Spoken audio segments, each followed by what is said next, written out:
Today I want to tell you about my top 4 exercises for help flattening the appearance of your pooch. So as you probably know, managing a pooch is largely about nutrition, hormonal balance, and cardiovascular activity. And we use that to actually reduce our total level of body fat, which can reduce your pooch.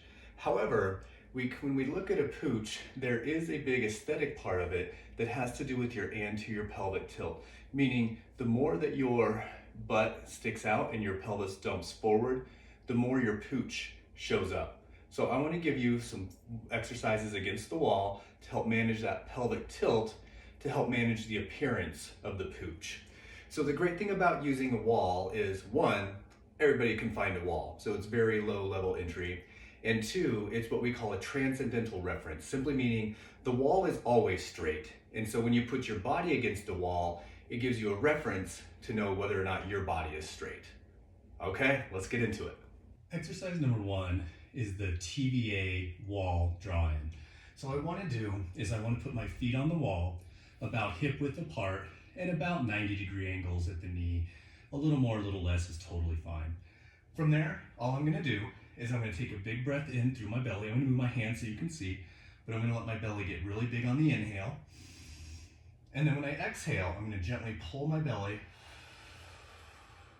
into my spine. I like to use my fingers and I like to put it on my pooch to make sure that I'm pulling that all the way in. From there, I'm going to lightly push my low back into the ground so that I'm tucking my pelvis. I like to imagine I have a belt buckle on and I'm turning that belt buckle towards my chin. I'm just going to keep my arms in a comfortable position and go through the exercise. The inhale, the belly gets big. On the exhale, I'm simply pulling my belly in as far as I can and then tucking my pelvis underneath. And again, feel free to put your hand on your belly so you can feel it draw in, as well as imagining tucking that pelvis underneath. I'm going to hold my belly in for around 10 seconds, and then I'm going to relax and inhale.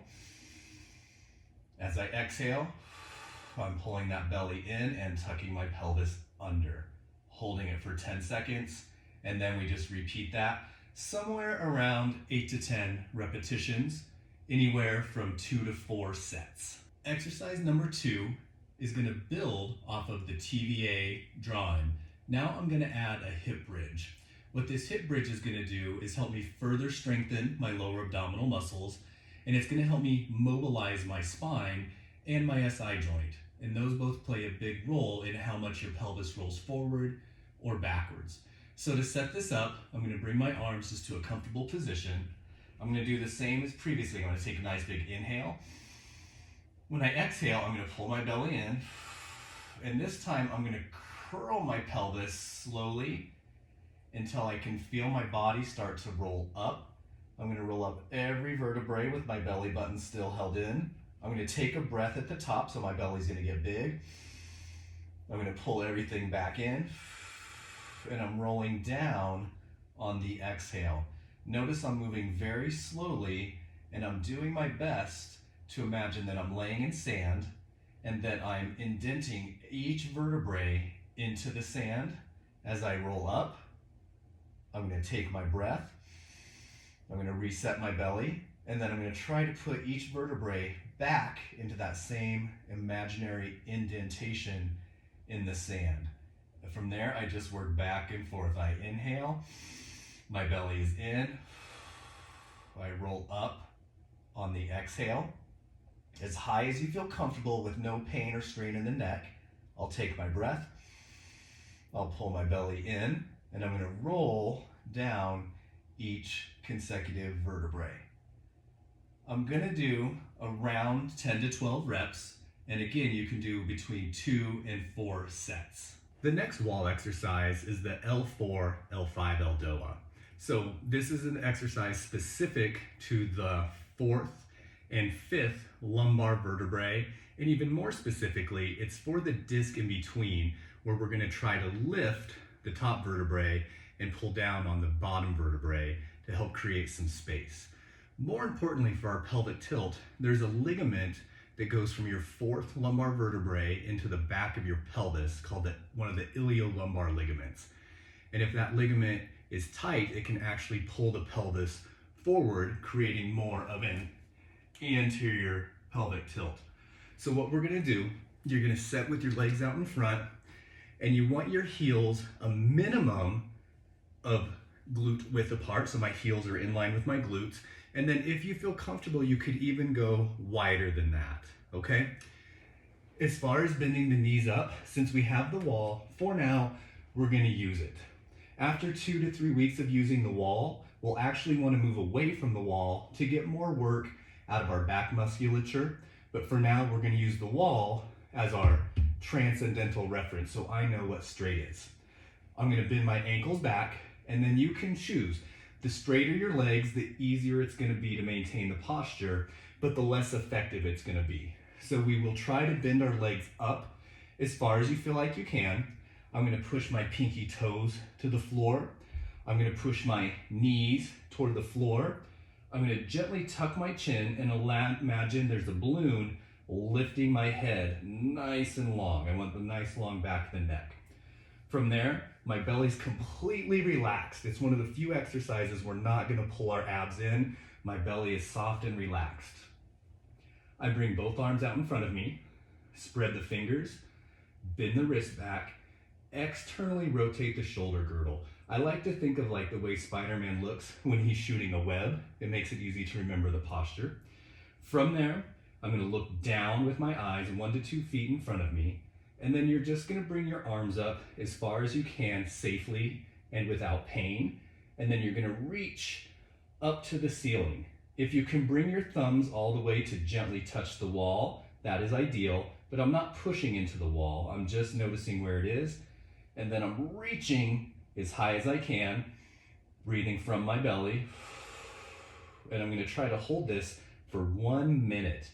During the minute, I go through all of the cues. My ankles are pulling back, my pinky toes are pushing down, my knees are pushing down, my fingers are spread, wrists are bent back, thumbs touching the wall if you can, and stretching as high as you can.